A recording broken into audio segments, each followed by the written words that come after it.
For the next 2 weeks, we're going to be studying the history of American education. But before we delve into the readings and the videos and the assignments you're going to be completing, let's talk about why even take the time to study the history of American education. Why is this important for you as a future educator? Well, first and foremost, it's important to understand how we have evolved in this field.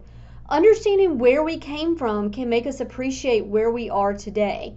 You're going to see reading this chapter, we have come quite a long way. But at the same time, though, you can see reading this chapter why we are experiencing many of the issues that we have today. Just as one example, we talked about last week, teacher salaries. Reading in this chapter how the profession was viewed historically can shed a lot of light on why we are experiencing this issue now. And hopefully it's going to spur some more discussion on how we can shape our future.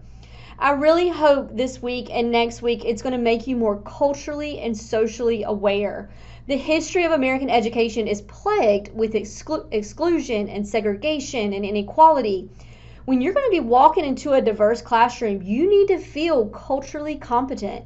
You need to be able to build positive relationships with students, and you need to be able to understand the history of past generations and how their struggles have shaped the students that are in your classroom today. Finally, you can see looking at the history of education that the field tends to be cyclical in nature. I can even tell you that just over what would be viewed as my short 15 years in education, I have seen so many policies and procedures and teaching philosophies just come back full circle. I've often thought to myself when a new trend comes about, like, haven't we done this before? Understanding our history, however, will make sure that we adapt these new trends to the society in which we're currently living, and then we can take our past failures in education and reform them into future successes. The first thing I want you to make sure you do this week is read Chapter 7 of your text. Though you won't have a quiz on Chapter 7 this week, you will have a quiz on it next week. But by going ahead and reading Chapter 7, that's going to help you with your first assignment, which is a timeline of American education. Before I delve into the assignments, however, I did want to point out there is a video URL that is right before your first assignment.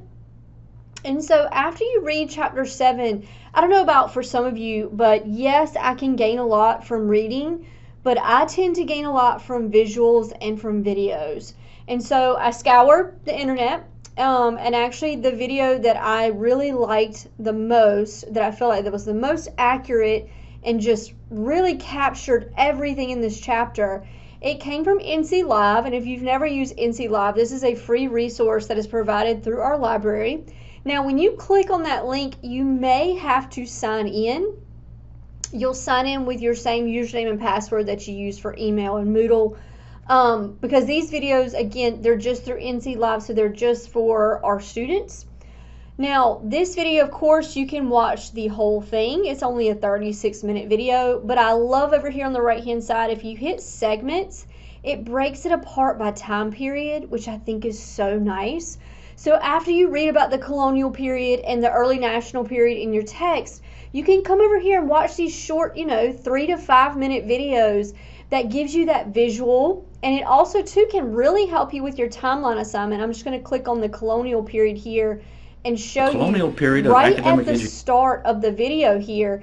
It gives you those important events or important people, those things that happen during those period that really help shape the field of education. So again, I would highly recommend you watching this video, and I think it would be great, like I said, after you read about that particular time period in your text, come watch the video just to get that visual and get that overview of what you just read.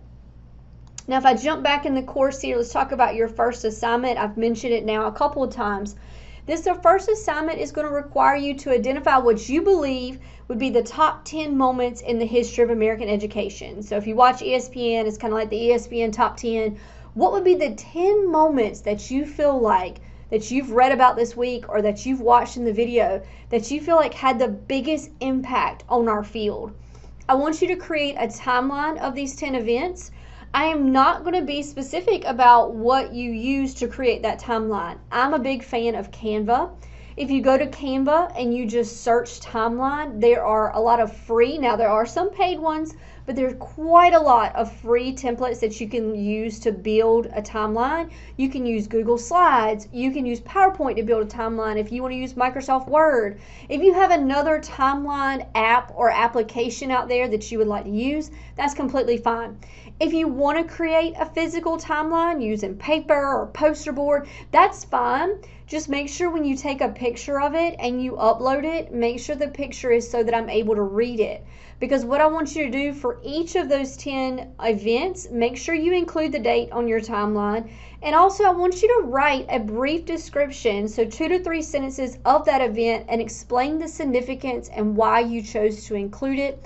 I would love for you to include images of these events. I think that would be great. You can see there how you're going to be graded. So historical accuracy, 20 points. Description of the events, that's going to be 5 points each for the 10, so that's going to be 50 points there. Organization and clarity is going to be another 20 points, and then your demonstrated effort in this assignment is 10 points. Now, the last assignment that you're going to have to do for this week is a generational interview. I love this assignment. I think it's so meaningful. I really want to create assignments for the history of American education that are interesting and ones that you're going to find valuable. I want you to find someone who is at least 20 years older than you, and I want you to interview them about their educational experiences. This could be anybody from a family member or a friend or an acquaintance. There is a document posted right below this assignment. Please make sure that you are opening up this document and that is what you use for this assignment. Don't just make up interview questions on your own. There are 10 questions found in this document where I want you to record your answers during the interview. And then for part 2 of the assignment, I'm asking you some reflection questions. I really want you to compare and contrast your experience and your educational experience to the person that you interviewed. And I hope you find this to be a fun one and one that you find valuable. If you have questions about your reading, about the video, or about your 2 assignments for this week, do not hesitate to reach out to me.